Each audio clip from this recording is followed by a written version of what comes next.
So, this is the apocalypse, huh? Yep. Pretty bad, right? What do you guys do around here? Well, I mostly just sit in my lawn chair and occasionally eat people. You haven't, like, tried to rebuild society? Nah. But what about repairs? Your house has a giant hole in it. It's not that big of a deal. I mean, when the acid rain comes down, you just go to the other side and ignore it. What's wrong with you people? Yeah. So, you hungry? This may come as a bit of a surprise to some of you, but I'm not really a big fan of post-apocalyptic worlds. I guess that shouldn't really be that surprising considering the fact that I've only ever done 2 videos on the Fallout series. One was about Fallout 76, and the other one was titled 5 Things Skyrim Did Better Than Fallout 4. So I feel like it was kind of obvious that my opinion of these games was not particularly high. Yet last week when I made my video talking about how I was never going to talk about the Elder Scrolls ever again, there were some people who commented that means it's time for Fallout. Which, no. However, I did realize that there is actually something related to this topic that I want to discuss, which is why post-apocalyptic worlds fucking suck. And I will be breaking this down into 2 specific categories. 1, why they make no sense, and 2, why they are boring. So let's get into the video. Such a stupid YouTuber thing to say. By the way, in protest of the idea of me making a Fallout video, there will be no Fallout footage in this entire video. I stand my ground. Now, this is an opinion that I've had for a very long time, far before I ever even discovered the Fallout series. Post-apocalyptic worlds to me just didn't feel quite right, and over the years, I started to realize why that is. In your stereotypical post-apocalyptic world, whether it be Fallout or The Walking Dead, or practically any of them, it seems like society itself has completely stagnated and there is no hope for humanity. But when you contrast that to reality, you start to realize that that makes no sense because it's humanity's desire to create and move forward that got us to where we are today. And the idea that everybody would just abandon that desire is kind of weird. And this isn't just a desire to rebuild society itself, but a desire to do anything at all. For example, I was playing Fallout New Vegas on Twitch. I kept on pointing out how weird it is that all these people have been living in these homes, yet they've literally never bothered to clean them. Like, not just to wash the walls, but like to remove all the debris, replace the furniture, or literally anything. If I had decided that a place was going to be my home, I would probably want to at least make it feel, you know, livable. But for some reason in post-apocalyptic worlds, that's never something that really comes up. They just kind of accept that this is how it was left after the world was destroyed, and that's how it's gonna be from now on. But even when they usually do try to fix things up, it's usually really, really terrible. Everything looks like it was made by like a chimpanzee with a toy hammer. And so my question is, what happened to all the carpenters? What happened to all the engineers who could know how to like build a windmill and just give everybody wind power?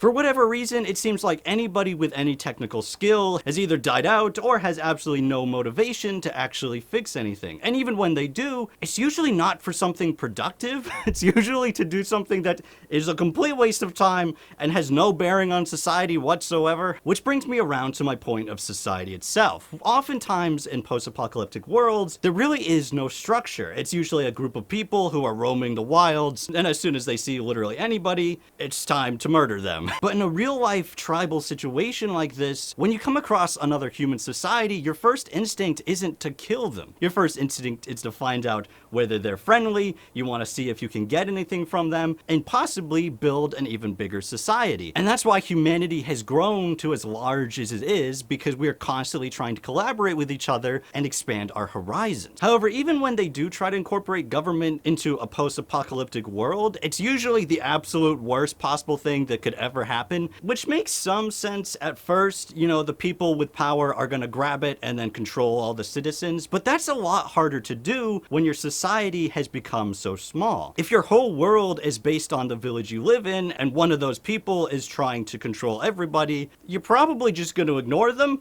or, you know, talk to your neighbors and then just throw them out.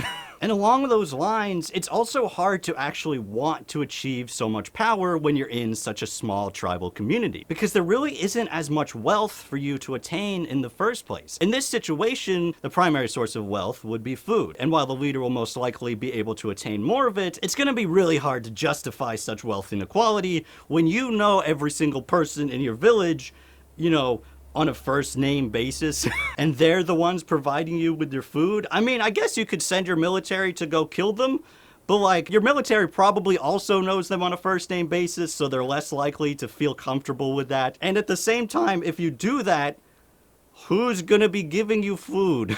Because now you have to send out your military, and now you have even less people who you control, and there's gonna be less possibilities for acquiring more food. So at the end of the day, it really doesn't make sense to be the ultimate villain like you usually see in these games. Now, I imagine most people who are gonna argue this point would probably point in the direction of North Korea and how their wealth inequality is a huge problem and there's no food. But the thing is, North Korea doesn't build its wealth through its ability to gain food. It builds its wealth through its ability to market with China. As a matter of fact, the majority of the t-shirts in your closet right now were probably made in North Korea, which is concerning. However, in a post-apocalyptic world, you don't have that option. I mean, sure, you could tell people to make t-shirts, but who the hell are you gonna sell them to? You may have neighbors, but they're not gonna have the same level of wealth as you might get through China, who can then sell to the entire world. Now, I think the best example of a realistic post-apocalyptic world I can think of would probably be Horizon Zero Dawn. This is a world where everybody's gone back to tribal situations, people are friendly, people want to help each other. However, it's still dangerous. There are still bad people out there who do want to hurt you, but for the most part, for most people, it's just daily life as usual. However, my problems with post-apocalyptic worlds extends far beyond the lack of realism, because as dumb as these worlds can be, sometimes it's fun just to make a dumb, goofy world. And for the most part, that is what the Fallout series is trying to do. They're not trying to be realistic, they're just trying to create a game that lives within the tropes of this genre. But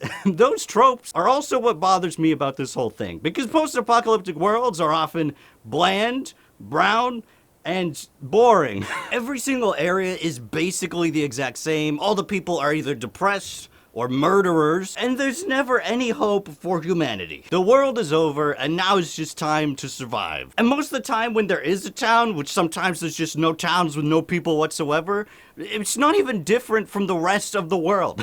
Like, what have these people been doing? They've been living here for like 200 years. They haven't done anything? What? If I was in this world, I would be like, okay, I'm gonna rebuild my house.